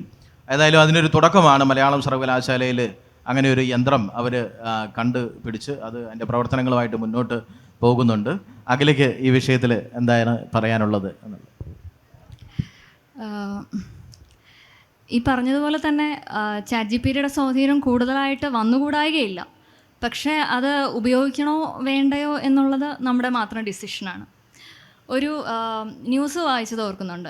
ഈ പഞ്ചാബ് ഹരിയാന ഹൈക്കോടതി ഒരു മാരകമായിട്ടുള്ളൊരു ക്രൂരകൃത്യം ചെയ്ത ഒരു പ്രതി ജാമ്യത്തിന് അപേക്ഷിച്ചപ്പോൾ അതിൻ്റെ ആഗോളതലത്തിലുള്ള ഒരു എങ്ങനെയാണ് അങ്ങനത്തെ ഒരു സിറ്റുവേഷനിൽ ചെയ്യേണ്ടതെന്ന് അറിയാൻ വേണ്ടി ചാറ്റ് GPTയുടെ സഹായം തേടി എന്ന് പറഞ്ഞിട്ടൊരു ന്യൂസ് വായിച്ചത് ഓർക്കുന്നുണ്ട്.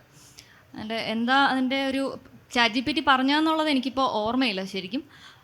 പക്ഷെ ഞാൻ പറയുന്നത് ഇങ്ങനെയുള്ള സന്ദർഭങ്ങളിൽ എന്ന് വെച്ചാൽ ഒരു അവൈലബിൾ ഡാറ്റാസ്, ആഗോളതലത്തിൽ തന്നെയുള്ള അവൈലബിൾ ഡാറ്റാസിൽ നിന്ന് നമുക്കൊരു വിവരം ശേഖരിക്കാനായിട്ട് ചാറ്റ് GPT ഉപയോഗപ്പെടുത്താം. ഇപ്പോൾ നമ്മുടെ ചാണക്യ ദർശനത്തിലൊക്കെ തന്നെ ഇത് പറഞ്ഞിട്ടുണ്ട്. ചാണക്യ ദർശനത്തിലൊരു ശ്ലോകമുണ്ട്. പണ്ട് എനിക്കൊരു ഇതുണ്ടായിരുന്നു. കാരണം ഈ വായിക്കുന്ന ശ്ലോകങ്ങൾ ചില ഇഷ്ടപ്പെടുന്ന കാര്യങ്ങളൊക്കെ എഴുതി വയ്ക്കുന്ന ഒരു ഇതുണ്ട്. അപ്പോൾ ഇടയ്ക്ക് ഡയറി മറിച്ച് നോക്കുമ്പോൾ അതൊക്കെ കാണും. അനന്തശാസ്ത്രം ബഹുലാച വിദ്യ അല്പച്ഛകാലോ ബഹുവിഘ്നതാച യത്സാരഭൂതം തദുപാസനീയം യഥോ ഹംസം ഇവ ക്ഷീരാമ്പു മധ്യാതെന്ന് പറഞ്ഞിട്ടൊരു ഇതുണ്ട്. അതായത് നീരക്ഷീരന്യായം എന്ന് പറയും. അത് നമ്മൾ ഇപ്പോൾ ഒരു സങ്കല്പമാണത്. എന്ന് വെച്ചാൽ നമ്മൾ അരയന്നത്തിന് പാലും വെള്ളവും കലർത്തി വെച്ചു കൊടുത്താൽ അത് പാല് മാത്രം എടുക്കും എന്ന് പറയുന്ന ഒരു സങ്കല്പത്തെ അധികരിച്ചുള്ള നമ്മൾ എന്ത് സ്വീകരിക്കണമെന്ന് നമ്മളാണ് നിശ്ചയിക്കേണ്ടത് എന്ന് പറയുന്ന ഒരു ന്യായമാണ് നീരക്ഷീര ന്യായം എന്ന് പറയുന്നത്. ചാറ്റ് GPTയുടെ കാര്യത്തിൽ അത് ഫോളോ ചെയ്യുന്നത് നല്ലതെന്ന് എനിക്ക് തോന്നുന്നുണ്ട്. ഞാൻ പറയുന്ന സാഹിത്യം സൃഷ്ടിക്കാനല്ല, പക്ഷേ ഡാറ്റാസ് കളക്ട് ചെയ്യാൻ ഒരുപാട്, ഇപ്പോൾ ഗവേഷണം ഒരുപാട് ആവശ്യമുള്ള ഒരു സബ്ജക്റ്റ് ആണെങ്കിൽ നമ്മളിപ്പോൾ ഗൂഗിളിൽ സെർച്ച് ചെയ്താൽ ഒരുപാട് വരും. നമ്മളതിൽ നിന്ന് ഒക്കെ നമുക്ക് വേണ്ടത് ശേഖരിച്ച് ഓർഗനൈസ് ചെയ്തെടുക്കുമ്പോൾ സമയനഷ്ടം ഉണ്ടാകും. ChatGPT എപ്പോഴും പെരുമാറുന്ന ഒരു സബ്ജക്റ്റ് എക്സ്പേർട്ടിനെ പോലെയാണ്. നമ്മളൊരു വിഷയം കൊടുക്കുന്നു, ആ സബ്ജക്റ്റിനെ അധികരിച്ചുള്ള കാര്യങ്ങൾ അത് അടുക്കി പെറുക്കി നമ്മൾക്ക് തരും. അപ്പോൾ ആ ഒരു കാര്യത്തിൽ ഒരു ഡേറ്റാസ് ഒന്ന് കളക്റ്റീവായിട്ട് കിട്ടാൻ, അല്ലെങ്കിൽ അതൊന്ന് നന്നായിട്ട് ഓർഗനൈസ്ഡ് ആയിട്ട് കിട്ടാനായിട്ട് ChatGPT ഉപയോഗിക്കുന്നതിൽ തെറ്റുണ്ടാവില്ല. അത് ആവശ്യമുണ്ടെങ്കിൽ വേണമെന്നുള്ളവർക്ക് ഉപയോഗിക്കാവുന്ന കാര്യമേ ഉള്ളൂ. പിന്നെ എഡിറ്റിങ്ങിലും നല്ല ഇപ്പോൾ ബ്യൂട്ടിഫൈ ചെയ്യാൻ നല്ല സുന്ദരമായ ഭാഷാ പ്രയോഗങ്ങളൊക്കെ കിട്ടാനായിട്ടും ഉപയോഗിക്കാം. പക്ഷേ എഡിറ്റിങ്ങിൻ്റെ കാര്യത്തിലൊക്കെ നമ്മൾ എൻ്റെ ഒരു വ്യക്തിപരമായ അഭിപ്രായത്തിൽ എനിക്ക് ബുദ്ധിമുട്ട് വരിക, നമ്മളിപ്പോൾ ഒരു കഥ എഴുതി വരുമ്പോഴത്തേക്കും കുറച്ച് നല്ല പ്രയോഗങ്ങളൊക്കെ അറിയാണ്ട് വരും. ചിലപ്പോൾ നല്ലൊരു പാരഗ്രാഫ് വരും, ഭയങ്കര സുന്ദരമായിരിക്കും. അപ്പോൾ നമ്മളിങ്ങനെ വിചാരിക്കും, ഓഫ് ഇത് ഞാൻ തന്നെ എഴുതിയതാണോ എന്നൊക്കെ ലാസ്റ്റ് ഇങ്ങനെ തോന്നുന്ന രീതിയിലൊരു പ്രയോഗങ്ങളൊക്കെ ചിലപ്പോൾ വരാറുണ്ട്. അപ്പോൾ ലാസ്റ്റ് നമ്മൾ ഈ കഥ ഒന്ന് മൊത്തം വായിച്ച് നോക്കുമ്പോൾ ചിലപ്പോൾ ആ പാരഗ്രാഫ് ആവശ്യം ഉണ്ടാവില്ല, ആ കഥയോട് ചേരുന്നുണ്ടാവില്ല. അപ്പോൾ അത് കളയുക എന്നുള്ളതാണ് എന്നെ സംബന്ധിച്ച് ഭയങ്കര ബുദ്ധിമുട്ടായിട്ട് തോന്നിയിട്ടുള്ളത്. അപ്പോൾ ആദ്യമൊക്കെ ഞാനത് എങ്ങനെയെങ്കിലും കഥയിൽ ലയിപ്പിച്ച് ചേർക്കാനൊക്കെ നോക്കും. പിന്നീട് അത് ഭയങ്കര വിഷമത്തോടെ വെട്ടി മാറ്റിയിട്ടുണ്ട്.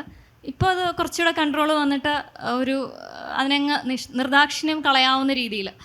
അപ്പോൾ ഇങ്ങനെ എഡിറ്റിങ്ങിനെ നമ്മൾ ഉപയോഗിക്കുമ്പോഴും ലിമിറ്റഡ് ആണ്, അതിൻ്റെ ഒരു ആക്സസ് ലിമിറ്റഡ് ആണെന്നാണ് എൻ്റെ ഒരു തോന്നൽ. അപ്പോൾ കുറച്ച് കാര്യങ്ങൾക്കൊക്കെ ChatGPT ഉപയോഗിക്കാം എന്ന് തന്നെ എനിക്ക് തോന്നുന്നു. ചിലപ്പം ഉപയോഗിക്കുമായിരിക്കും, കൂടുതൽ വരുമായിരിക്കും, അറിയില്ല, അതിനെക്കുറിച്ച് പ്രഡിക്റ്റ് ചെയ്യാൻ ഇപ്പോൾ പറ്റുന്നില്ല. എങ്കിൽ പോലും നമ്മളിപ്പോൾ ഭയം, അതിൻ്റെ തീക്കനൽ പോലുള്ള നാക്കുകൊണ്ട് നരേന്ദ്രൻ്റെ നട്ടെല്ലിൽ നക്കി, പറുദീസ നഷ്ടത്തിലെ അതുപോലെ ഒരു ഭയങ്കര നമുക്ക് ഭയങ്കര ഉൾക്കിടിലം ഉണ്ടാക്കുന്ന ഇഷ്ടം ഉണ്ടാക്കുന്ന ഒരു വാക്യം എഴുതി കിട്ടാൻ, അല്ലെങ്കിൽ ഇപ്പോൾ ഗ്രാമത്തിലെ മുത്തച്ഛന് എന്ന് മാത്രം അഡ്രസ്സ് എഴുത്ത് പോസ്റ്റ് ബോക്സിലിട്ടിട്ട് മടങ്ങുന്ന വാൻക, അതോടുകൂടി അത് വായിക്കുന്നതോടുകൂടി നമ്മളെ വായനക്കാരുടെ ഹൃദയം തകർന്നു പോവുകയാണ്. അപ്പോൾ അങ്ങനെ ഒരു ക്യാരക്ടർ സൃഷ്ടിക്കാനോ ChatGPTക്ക് പറ്റുമെന്ന് എനിക്ക് തോന്നുന്നില്ല. ചില കാര്യങ്ങളിൽ ഡാറ്റാസൊക്കെ കളക്ട് ചെയ്യാനും ഓർഗനൈസ് ചെയ്യാനും എത്ര മനുഷ്യഭാവനയും യന്ത്രഭാവനയും ചേർത്ത് കെട്ടി യന്ത്രങ്ങൾ കഥ എഴുതിയാലും ആ ഒരു ലെവലിലേക്ക് വരുമോയെന്ന് സംശയമുണ്ട്. നമ്മൾ വെയിറ്റ് ആൻഡ് സീ എന്ന് പറയുന്ന പോലെ നോക്കാം. അഖില പറയുന്നത് ഒരു പ്രൈമറി സോഴ്സ് എന്ന നിലയിൽ ChatGPTയെ നമുക്ക് വേണമെങ്കിൽ ആവശ്യമുണ്ടെങ്കിൽ ഉപയോഗിക്കാം എന്നുള്ളതാണ് അഖിലയുടെ ഒരു പക്ഷം. ഏതായാലും നമുക്ക് അപസർപ്പകനിലേക്ക് വീണ്ടും മൈക്ക് കൈമാറുന്നു. 2050 ആകുമ്പോഴേക്കും ഈ എഴുത്തിനെ, നിങ്ങളെപ്പോലെയുള്ള എഴുത്തുകാരെയൊക്കെ നിരാകരിച്ച് ഇവിടെ യന്ത്രഭാവന വന്നു കഴിഞ്ഞാൽ എങ്ങനെയായിരിക്കും? അതിനെക്കുറിച്ച് ഒരു കഥ എഴുതാൻ പറഞ്ഞു കഴിഞ്ഞാൽ എഴുതുമോ? എനിക്ക് ആദ്യമേ പറയാനുള്ള, ഈ പോലീസുകാരനുമായിട്ട് ബന്ധപ്പെടുത്തി പറഞ്ഞതുകൊണ്ട് പറയാനുള്ള ഒരു കാര്യം, ഇത് ChatGPT ഒരു കഥ എഴുതി അല്ലെങ്കിൽ ഒരുപാട് കഥകൾ എഴുതി അതങ്ങനെ വ്യാപകമാകുന്ന സമയത്ത് തീർച്ചയായിട്ടും ഇത് എഴുതിയത് മനുഷ്യനല്ല എന്ന് കണ്ടുപിടിക്കാൻ ഓരോ വായനക്കാർക്കും ഉള്ള അവസരം കൂടി ഈ യന്ത്രം നൽകും എന്നാണ് എനിക്ക് പറയാനുള്ളത്. അപ്പോൾ വായനക്കാരത് കണ്ടെത്തും ആ യന്ത്രം ഉപയോഗിച്ചുകൊണ്ട് തന്നെ. അപ്പോൾ അങ്ങനെ ഒരു കള്ളനെ പിടിക്കലും അതിനുള്ളിൽ നടക്കും. പിന്നെ രണ്ടാമത്തെ കാര്യം, ഇത് വ്യാപകമായി അങ്ങനെ എഴുതപ്പെടുന്നതിനെ കുറിച്ചാണ് പറയുന്നത്. അതായത് അവിടെയും ഒരു ഭാഗത്ത് മനുഷ്യനുണ്ട്. നമ്മൾ ഈ യന്ത്രം ഉപയോഗിച്ചുകൊണ്ട് ഭാവിയിൽ കഥകൾ എഴുതപ്പെടും, നോവലുകൾ എഴുതപ്പെടും, കവിത എഴുതപ്പെടും എന്ന് പറയുമ്പോൾ തന്നെ അതിൻ്റെ ഒരു സൈഡിൽ മനുഷ്യനുണ്ട്, ഞാൻ യന്ത്രം, ഇത് രണ്ടും കൂടി ചേർന്നാണ് അവിടെയും ഒരു സൃഷ്ടി നടക്കുന്നത്. അപ്പോൾ നമ്മൾ ഈ യന്ത്രം ഒരേ അച്ചിൽ വാർത്തെടുക്കുന്നത് പോലെ സൃഷ്ടികൾ വാർത്തെടുക്കപ്പെട്ട് കഴിഞ്ഞാൽ അതിന് വ്യത്യാസങ്ങളൊന്നുമില്ല. അപ്പോൾ അത് വായിക്കുന്നതിന് ഒരു സുഖം കാണത്തില്ല. അപ്പം ഈ യന്ത്രം പ്രവർത്തിപ്പിക്കുന്ന മനുഷ്യൻ്റെ കഴിവ് എത്രത്തോളം ഉണ്ടോ അതിൻ്റെ അടിസ്ഥാനത്തിലായിരിക്കും, അത് നമ്മുടെ ഈ ഭാവന മാത്രമാണ് ഞാനീ പറയുന്നത്. അപ്പോൾ അതിൻ്റെ അടിസ്ഥാനത്തിലായിരിക്കും അങ്ങനെ സൃഷ്ടിക്കപ്പെടുന്ന നമ്മുടെ ഉൽപ്പന്നം, അല്ലെ കവിത ആയിക്കോട്ടെ, കഥ ആയിക്കോട്ടെ, അതിൻ്റെ ഗുണം നിൽക്കുന്നത്. അപ്പോഴും ഈ യന്ത്രത്തിൻ്റെ ഒരു സൈഡിൽ ആരുണ്ട്? മനുഷ്യനുണ്ട്. ആ മനുഷ്യൻ തന്നെ ആയിരിക്കും പ്രജാപതി എന്ന് നമുക്ക് എന്താ അതായിരിക്കും സത്യം. അപ്പോഴും അവിടെയും ജയിക്കുന്നത് യന്ത്രമായിരിക്കില്ല, ഈ മനുഷ്യഭാവനയായിരിക്കും. ആ മനുഷ്യഭാവനയുടെ ഭാവന കൊണ്ട് ആ യന്ത്രത്തെ പ്രവർത്തിപ്പിക്കാനുള്ള കഴിവായിരിക്കും എന്ന് വിശ്വസിക്കുന്നു. അങ്ങനെ ആയിരിക്കും അത്. അങ്ങനെ സംഭവിക്കുമെങ്കിൽ അങ്ങനെയേ സംഭവിക്കാൻ സാധ്യതയുള്ളൂ. ആ യന്ത്രഭാവനയുടെ പിന്നിലെ മനുഷ്യഭാവനയായിരിക്കും ആത്യന്തികമായിട്ട് ജയിക്കുക, അല്ലെങ്കിൽ മനുഷ്യൻ്റെ ബുദ്ധിയായിരിക്കും ജയിക്കുക എന്ന് പറഞ്ഞ് ഹരിചേട്ടൻ അവസാനിപ്പിച്ചിരിക്കുകയാണ്. ഉണ്ണിച്ചേട്ടനിലേക്ക് പോകും. നമ്മുടെ നാട്ടിൻപുറത്ത് നിന്ന് കഥ പറഞ്ഞു തുടങ്ങാം. പലപ്പോഴും നാട്ടിൽ കൊള്ളിച്ച് പറയുക, കുത്തി പറയുക എന്നൊരു സമ്പ്രദായമുണ്ട്, സ്ത്രീകൾക്കിടയിലും പുരുഷന്മാർക്കുമിടയിൽ. അല്പം വിദ്വേഷമുള്ളവരെ കൊള്ളിച്ച് എന്നാൽ അവരോടൊന്നല്ലാതെ പറയുന്ന ഒരു രീതി. സാഹിത്യത്തിൻ്റെ ഒരു ബേസ് ഇതാണെന്ന് പലപ്പോഴും തോന്നിയിട്ടുണ്ട്. പരദൂഷണത്തിൻ്റെയും ഈ കൊള്ളിച്ച് പറയലിൻ്റെയും എല്ലാം ഒരു തരം മറ്റൊരു ജാതി പ്രയോഗം. കുറച്ച് സംസ്കാര സമ്പന്നരും ഭാഷാ നിപുണരും അതിനെ ധ്വനി എന്നൊക്കെ വിശേഷിപ്പിക്കും. ഈ കൊള്ളിച്ചു പറയൽ നമ്മളുടെ ആർട്ടിഫിഷ്യൽ ഇൻ്റലിജൻസിന് എത്രയ്ക്ക് പറ്റും എന്നെനിക്ക് സംശയമുണ്ട്. ഇനി അതിനു വേണ്ടി പ്രത്യേക നിർദ്ദേശം കൊള്ളിച്ചാൽ അടിമുടി ഇത് തന്നെയാവില്ലേ അതിൻ്റെ ആഖ്യാന സമ്പ്രദായം? കൊടുക്കുന്ന നിർദ്ദേശം അതുപടി സ്വീകരിച്ച് ഒരു നിശ്ചിതമായ മീറ്റർ ഡിസ്റ്റൻസിൽ അങ്ങനെ ആവർത്തിച്ചു പോവില്ലേ? ഇങ്ങനെയൊക്കെ ഞാൻ ചിന്തിക്കാറുണ്ട്. പക്ഷേ മനുഷ്യർ നമ്മൾ എഴുതുമ്പോൾ അങ്ങനെയല്ലല്ലോ. നമ്മളുടെ ഭ്രാന്ത്, നമ്മുടെ ഉന്മാദം, നമ്മുടെ ചിന്തകൾ, അതെല്ലാം നമ്മുടെ തികച്ചും പേഴ്സണലായ ഒരു മീറ്ററിൽ, ആ മീറ്ററിനെയാണ് ശൈലിയുടെ തിരിച്ചറിവായി ഒരു പക്ഷേ ഡോക്ടർ സൂചിപ്പിച്ചത് എന്ന് എനിക്ക് തോന്നുന്നു. ആ രീതിയിൽ ഭാഷയിൽ തെളിഞ്ഞു വന്നേക്കാം. ആ സൗന്ദര്യം ഒരു വ്യക്തിയുടെ കോമ്പല് അല്ലെങ്കിൽ അടർന്ന പല്ലിൻ്റെ സൗന്ദര്യം എന്നതുപോലെ തന്നെ ആ വ്യക്തിയുടെ സവിശേഷത, അതിൻ്റെ പരാധീനതയെല്ലാം ആ എഴുത്തുകാരിയുടെ രചനയിൽ തെളിഞ്ഞുണ്ടേക്കാം. ഇതൊന്നും കൃത്രിമമായ ഒരു സൃഷ്ടിയിൽ വന്നു ഭവിക്കുമെന്ന് എനിക്കൊരിക്കലും തോന്നുന്നില്ല. അതുമാത്രമല്ല, ഒരു നിർദ്ദേശം നൽകിയാൽ അതിൻ്റെ ഭാഷയിലുപരി സംഭവങ്ങളുടെ ക്രമീകരണവും അതിൻ്റെ വിശകലനവും ഒരു ക്ലൈമാക്സും എത്തിക്കുന്ന ഒരു ഒരു രീതിയാണ് പലപ്പോഴും ഉള്ളതെന്നാണ് എനിക്ക് തോന്നുന്നത്. പ്രാദേശികമായ രീതി, സംസ്കാരം, വിശ്വാസം ഇതെല്ലാം ചേർന്ന് നിൽക്കുന്ന ഒരു ഘടനയിൽ ഒരു കഥയോ കവിതയോ രൂപപ്പെടുത്തുവാൻ സാധിക്കുമോ എന്ന് ഞാൻ സംശയിക്കുന്നു. ഉണ്ണികൃഷ്ണൻ കിടങ്ങനൂരും പറഞ്ഞത്, ഇനി ഭാവന, മനുഷ്യഭാവനയെ ഒരു കാരണവശാലും യന്ത്രഭാവന മറികടക്കില്ല എന്നാണ്. ചുരുക്കത്തിൽ ഇവർ 4 പേരും പറയുന്നത് യന്ത്രം തോൽക്കും, മനുഷ്യൻ തന്നെ ജയിക്കും എന്നുള്ളതാണ്. പക്ഷേ ഈ യന്ത്രത്തിൻ്റെ പിന്നിലെ മനുഷ്യഭാവന പിന്നീട് വലിയ ഒരു ഭാവനയായിട്ട് അവിടെ തന്നെ നിലനിൽക്കും എന്ന് പറയുന്നു. നമുക്ക് പുതിയ തലമുറയിലെ ഒരുപാട് ആളുകൾ ഇവിടെ ഈ ചർച്ച കേൾക്കാൻ വേണ്ടിയിട്ടുണ്ട്. അവരിലേക്ക് മൈക്ക് കൈമാറാം. അവരുടെ ചോദ്യങ്ങൾക്ക് ഇവർ 4 പേര് ഉണ്ട്, അവർ മറുപടി നൽകുന്നതായിരിക്കും. നമസ്കാരം. ആദ്യം തന്നെ ഇവിടെ പറഞ്ഞത് പ്രാദേശിക ഭാഷ ഉപയോഗിക്കുന്ന രീതിയെ പറ്റിയാണ്. നിങ്ങൾ സാഹിത്യകാരന്മാരായതുകൊണ്ട് തന്നെ പ്രാദേശിക ഭാഷ ഉപയോഗിക്കുന്നതിലൂടെ നിങ്ങൾക്ക് കൂടുതൽ വായനക്കാരെ കിട്ടുമോ എന്നാണോ, അതോ വായനക്കാർ കുറഞ്ഞു പോകുന്നതാണോ? അതായത് ഇപ്പോൾ ഫോർ എക്സാമ്പിൾ നമ്മൾ കെ എൻ പ്രശാന്തിൻ്റെ പൊനം എന്ന് പറഞ്ഞ പുസ്തകമുണ്ട്. അതിൽ ഒരുപാട് രീതിയിൽ പ്രാദേശിക ഭാഷ ഉപയോഗിക്കുന്നുണ്ട്. എന്നിരുന്നാലും ആ പുസ്തകം കുറച്ചും കൂടെ വായിക്കപ്പെടേണ്ട രീതിയാണെന്ന് എനിക്ക് തോന്നിയിട്ടുണ്ട്. പേഴ്സണലി ഒരു കണ്ണൂർ കാസർഗോഡ് നിവാസി എന്ന നിലയിൽ ആ പ്രാദേശിക ഭാഷ ഒരു തടസ്സമായി മാറുന്നുണ്ടോ, അതോ കുറച്ചും കൂടെ വായനക്കാരിലേക്ക് കൂടുതലായിട്ട് എത്തപ്പെടുന്നുണ്ടെന്നാണോ നിങ്ങളൊരു കാഴ്ചപ്പാട്? ചോദ്യം ആരോടാണ്? ആരും മറുപടി പറയണം. ആർക്കും പറയാം.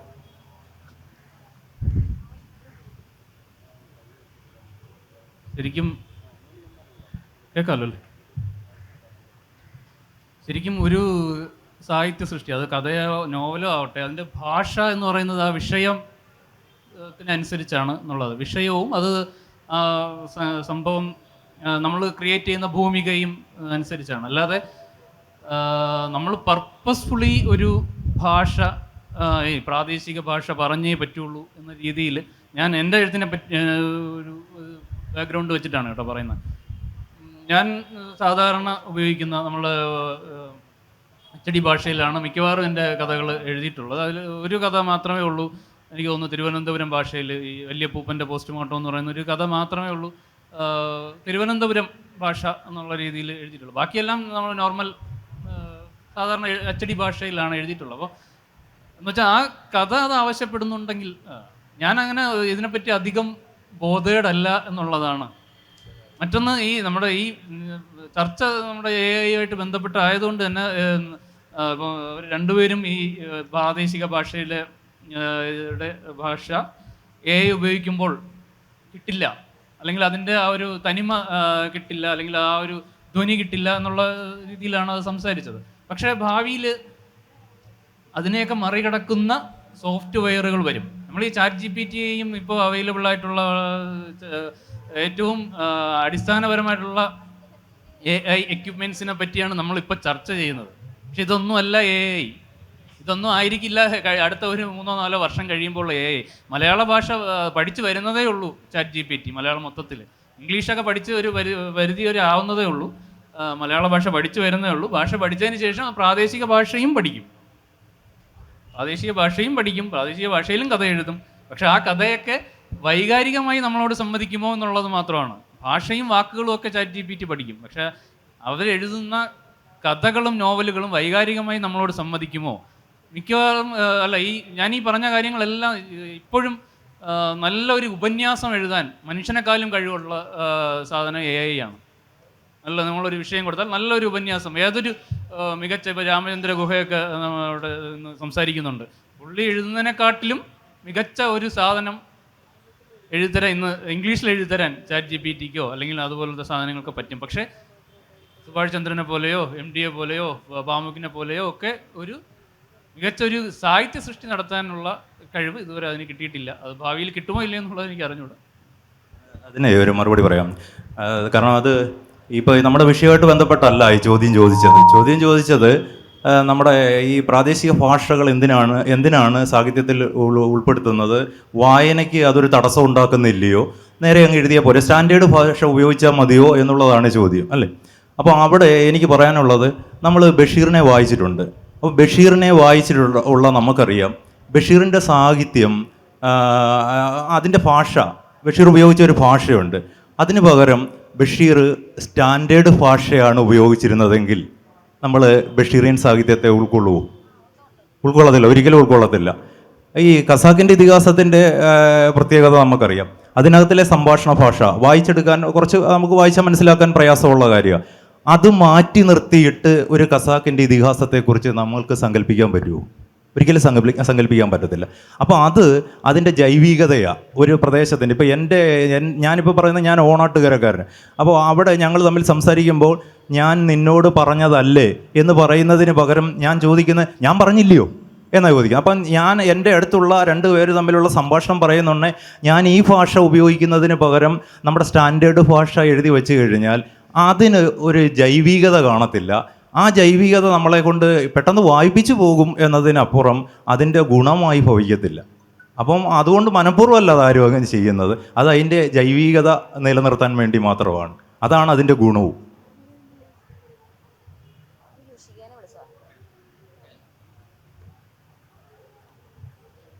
എന്തായാലും യന്ത്രഭാവന അടുത്തു വരുന്ന വർഷങ്ങളിൽ അത് വലിയ തോതിൽ വികസിക്കും. ഈ മനോജ് അവസാനിപ്പിച്ചതുപോലെ മനുഷ്യൻ്റെ എല്ലാ വികാരങ്ങളെയും ഉൾക്കൊള്ളാൻ കഴിയുന്ന, അവൻ്റെ പ്രാദേശിക ഭാഷയെ ഉൾപ്പെടെ ഉൾക്കൊള്ളുന്ന യന്ത്രഭാവന ഇവിടെ വരുമെന്ന കാര്യത്തിൽ സംശയമൊന്നുമില്ല. പണ്ട് കമ്പ്യൂട്ടർ വന്നപ്പോഴും നമ്മൾ ഇതേപോലെ അതിനെ എതിർത്തിരുന്നു. പക്ഷേ ഇപ്പോഴും ഈ എഴുത്തുകാർ അതിനെ എതിർക്കുമ്പോഴും അതിനെ ഉൾക്കൊള്ളുന്ന ഒരു സമയം ഉണ്ടാകും.